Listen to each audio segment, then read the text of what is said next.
बिस्मिल्लाहिर्रहमानिर्रहीम। अस्सलाम वालेकुम। पीवीटी न्यूज़ एचडी के साथ मैं हूं सुहेल चौधरी। नज़र डालेंगे आज की अहम खबरों पर।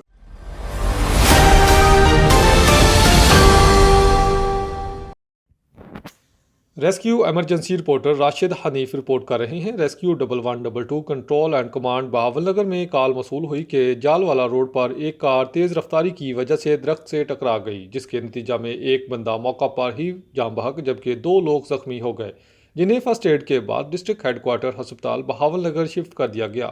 मरने वाले की शिनाख्त मोहम्मद इस्माइल वल्द मोहम्मद हनीफ उम्र 46 साल रहायश डूंगा बोंगा के नाम से हुई।